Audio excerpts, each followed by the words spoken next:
Hello friends, मैं doctor M D Gohel, associate professor HOD Hindi department, Shrimati Aadi Shah and Shrimati Vidisha commerce college Dholka की ओर से आप सबका हार्दिक स्वागत करता हूँ। फ्रेंड्स, आज मैं जो आपको पढ़ाने वाला हूँ वो आपकी पढ़ाई का वो भाग है कि जिसमें आप लोगों को सीखना है एक नई बातों को लेकर कि जिसमें आप BSM 5 हिंदी कोड 305 में पढ़ाई करने वाले। हमने इस अभ्यासक्रम के अंतर्गत आपके लिए विशिष्ट साहित्यकार गद्य विधा में कमलेश्वर जी को पसंद किया। गद्य साहित्य विधा में आप लोग कमलेश्वर जी के 2 पाठ्यपुस्तकों का परिचय देने वाले हैं। उसमें पहली पाठ्यपुस्तक है समुद्र में खोया हुआ आदमी, जो एक उपन्यास है, और दूसरा है मेरी प्रिय कहानियाँ। इसके अंतर्गत आप लोगों को उनकी 3 जो प्रिय कहानियाँ हैं वो कोर्स में है। पहली है राजा निर्बंसिया, दूसरी है तलाश और तीसरी है खोई हुई दिशा। मैंने अभ्यासक्रम की बात पहले भी कही थी। मित्रों, आपसे खास इस बात को लेकर मुझे ये स्पष्टता भी करनी है कि सेम 5 का 305 नंबर का जो कोर्स है आपका, उसमें गुजरात यूनिवर्सिटी की ओर से विशिष्ट साहित्यकारों को रखा जाता है। आप खुशनसीब हैं कि आप इस बार कमलेश्वर का परिचय देने वाले हैं। अभी तक की आपकी जो पढ़ाई थी वो कुछ विशेष विधाओं को लेकर या विशिष्ट रचनाकारों की कोई एकाध रचना को लेकर। यहाँ पर आप समग्र एक साहित्यकार को पढ़ने वाले हैं। सीधी सी बात है, जब एक साहित्यकार को हम पढ़ने वाले होते हैं तो उनके बारे में हमें बहुत सारी जानकारियाँ प्राप्त करनी पड़ती है। तो सबसे पहला मेरा ध्यान आपको वहाँ ले जाने का है कि कमलेश्वर का हिंदी साहित्य में क्या स्थान रहा है। जब भी हम कोई विशिष्ट साहित्यकार का परिचय प्राप्त करते हैं तो ये निश्चित करना पड़ता है कि हिंदी साहित्य में उस साहित्यकार का स्थान क्या है। साहित्यकार ने साहित्य सेवा में कितने सारे रचनाओं का योगदान दिया है और कितने सारी रचनाएं उन्होंने लिखी। कमलेश्वर आधुनिक गद्य साहित्य के एक माने जाने और नामांकित साहित्यकार है। नई कहानी का जब प्रादुर्भाव हुआ उसमें भी उनकी कहानियों को लेकर काफ़ी चर्चाएं हुई। इसी प्रकार उनके उपन्यासों पर भी बहुत सारी चर्चाएं हुई। और कमलेश्वर एक ऐसे समय में हिंदी साहित्य में आए हैं कि जो समय एक ऐसा था भारत के लिए भी कि आज़ादी के पश्चात का जो मोहभंग का वातावरण था, उस मोहभंग के वातावरण को लेकर हिंदी साहित्य में बहुत सारी रचनाएं लिखी गई है। उसी में कमलेश्वर की भी कुछ रचनाओं का योगदान हमें देखने को मिलता है। तो आइए मैं आपको कमलेश्वर के बारे में थोड़ी सी जानकारी प्राप्त करवा रहा हूँ। हम जानते हैं कि कमलेश्वर एक आह्लादा साहित्यकार है। आप यहाँ पर उनके व्यक्तित्व और कृतित्व पर पहले यूनिट में चर्चा को सुनेंगे। तो कमलेश्वर के बारे में जो बातें आ रही है वो आपकी स्क्रीन पर भी दिखाई दे रही है। कमलेश्वर का जन्म 6 जनवरी 1932 को उत्तर प्रदेश के मैनपुरी जिले में हुआ था। उन्होंने 1954 में इलाहाबाद विश्वविद्यालय से हिंदी साहित्य में MA किया। उन्होंने फिल्मों के लिए पटकथाएं तो लिखी ही, उनके उपन्यासों पर फिल्में भी बनी, जैसे आंधी, मौसम, सारा आकाश, रजनीगंधा, छोटी सी बात, मिस्टर नटवरलाल, सौतन, लैला, राम बलराम आदि फिल्मों की उन्होंने पटकथाएं लिखी। और कई लोकप्रिय टीवी सीरियल जैसे चंद्रकांता के अलावा दर्पण और एक कहानी जैसे धारावाहिकों की पटकथा लिखने वाले भी कमलेश्वर ही रहे थे। इसी प्रकार उन्होंने कई वृत्त चित्रों और कार्यक्रमों का निर्देशन भी किया है। मुख्य बात मैं आपको बताना चाहता हूँ, यहाँ पर कुछ फिल्मों की जो नाम आपको भी मैंने सुना है, उसमें से कुछ फिल्मों के बारे में आप लोग जानते भी होंगे। रजनीगंधा को लेकर मैं बताऊँ कि रजनीगंधा फिल्म के निर्देशक जो थे वासु चटर्जी, थोड़े दिन पहले ही उनका देहांत हुआ है। हम सब इस समाचार के माध्यम से हमें जानकारी मिली। और रजनीगंधा भी एक हिंदी कहानी थी, उसी वर्ष से फिल्म बनी और वो कहानी जो थी वो मन्नू भंडारी जी की ही थी, यही सच है। और उसी पर से रजनीगंधा फिल्म बनी थी, जिसकी पटकथा लिखी थी कमलेश्वर जी।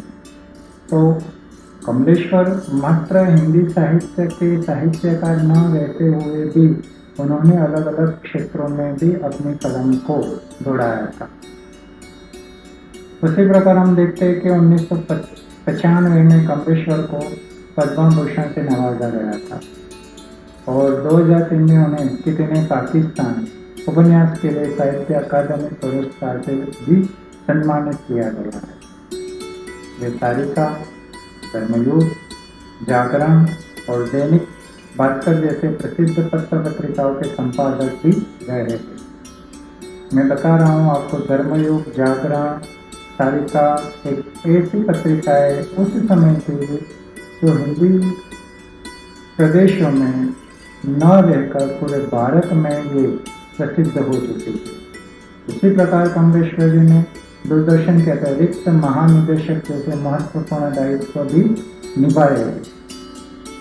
कमलेश्वर ने अपने 75 साल के जीवन में 12 उपन्यास, 17 कहानी संग्रह और करीबन 100 फिल्मों की पटकथाएं लिखी। इतनी सारी साहित्यिक सेवाओं के बावजूद कमलेश्वर का निधन 27 जनवरी 1907 को हो गया था। उनके उपन्यास, कहानी संग्रह आदि की बात भी मैं आपको करने जा रहा हूँ। उनके कुछ उपन्यास हैं जो आपके सामने स्क्रीन पर आ रहे हैं। उसमें मुख्य उपन्यास जो है, एक सड़क 57 गलियां, दूसरा है तीसरा आदमी, डाक बंगला, समुद्र में खोया हुआ आदमी, काली आंधी, आगामी अतीत, सुबह, दोपहर, शाम, रेगिस्तान, लौटे हुए मुसाफिर, वही बात, एक और चंद्रकांता और कितने पाकिस्तान। ये सारे चर्चित उपन्यास रहे। इसके अलावा उन्होंने 3 नाटक भी लिखे हैं, जिसमें एक है अधूरी आवाज़, दूसरा है रेत पर लिखे नाम और तीसरा है हिंदुस्तान हमारा। कमलेश्वर जी की कुछ कहानी संग्रह है। उन्होंने 300 से भी अधिक कहानियाँ लिखी है मित्रों। उसमें से उनकी प्रसिद्ध कहानियाँ और कहानी संग्रह के नाम आपकी स्क्रीन पर दिखाई दे रहा है आपको। उसमें है राजा निर्बंसिया, मांस का दरिया, नीली झील, तलाश, बयान, नागमणि, अपना एकांत, असक्ति, जिंदा मुर्दे, जॉर्ज पंचम की नाव, मुर्दों की दुनिया, कस्बे का आदमी, मारक, खोई हुई दिशाएं, इतने अच्छे दिन, कोहरा और रावल की गई। मैं अभी आपको बात कर रहा था कि जब हम विशिष्ट साहित्यकार का परिचय लेते हैं तो उनके उन गद्य विधाओं में आप लोगों को इस बार उपन्यास और उनकी कहानियों को पढ़ना है और उन्हीं की बात को लेकर हम आपके सामने कुछ बात रखने वाले थे। मित्रों, ये कोर्स ऐसा है कि जिसमें ज़्यादातर मौलिक चर्चाएं हो। आपके सामने पीपीटी के रूप में कुछ स्लाइड्स आएगी जिसमें मुख्य पॉइंट्स होंगे और डिटेल्स मैं अपने वक्तव्य के द्वारा आपको बताने वाला हूँ, क्योंकि ये ऐसा एक कोर्स है जहाँ पर किताबें हमें पढ़ेंगी। बहुत अच्छी बात है कि आप लोगों को यहाँ पर जो किताब है, पहला तो उनका उपन्यास समुद्र में खोया हुआ आदमी, उसको आपको पढ़ना ही पड़ेगा, क्योंकि जब तक हम किताब नहीं पढ़ते हैं तब तक हम बहुत सारे डिटेल्स को नहीं जान पाते। हम बात करेंगे आपसे, लेकिन मैं आपको कथानक के बारे में जरूर चर्चा करूंगा और बहुत रसपूर्ण चर्चा करूंगा, लेकिन मुख्य घटनाओं को लेकर चर्चा होगी। छोटी छोटी घटनाएं जो है उसके बारे में चर्चा होगी भी, लेकिन कभी कभी वो चर्चा छूट भी जाती है। इसी प्रकार कहानियों में भी होगा कि हम उनकी 3 कहानियों पर विस्तृत चर्चा करेंगे।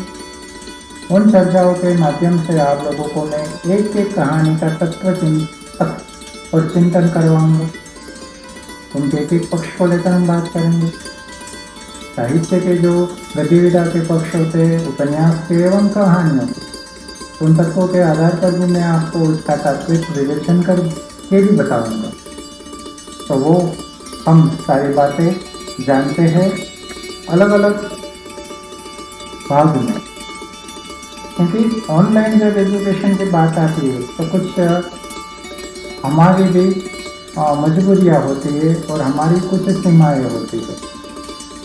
मैं अगर चाहूँ तो लंबा लेक्चर कर सकता हूँ, लेकिन लंबा लेक्चर करने से बहुत कुछ बातें समझ जाए ऐसी बात नहीं होती है, क्योंकि बोलने वाला तो बोल लेता है, लेकिन श्रवण शक्ति करने वाले की श्रवण शक्ति पर अधिक भार दिया जाता है कि वो कितना ध्यान से सुन रहा है।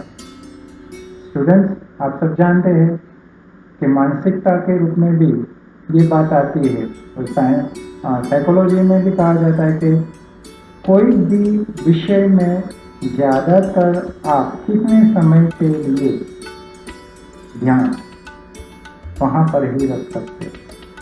आप सब जानते हैं, मैं भी जानता हूँ। तो मैं इस कोर्स के अंतर्गत अलग अलग आपके लेक्चर्स करने वाला हूँ, और उन लेक्चर्स में पहले एक लेक्चर होगा आपके समुद्र में खोया हुआ आदमी उपन्यास की कथा वस्तु को लेकर, उसके बाद के पॉइंट्स पर, और उसके बाद जो निष्कर्ष उद्देश्य आता है उसके ऊपर हम बात करके उसको समझाएंगे।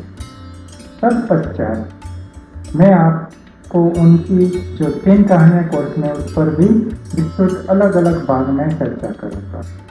तो मैं आपको आगे के भाग के लिए आमंत्रित कर रहा हूँ, और उसमें आप लोगों को मैं उपन्यास की कथा वस्तु पर लेकर जा रहा हूँ। तो हम मिलते हैं अगले भाग में, तब तक के लिए नमस्कार, और हम बहुत ही जल्द आपको अगला भाग बता रहे हैं।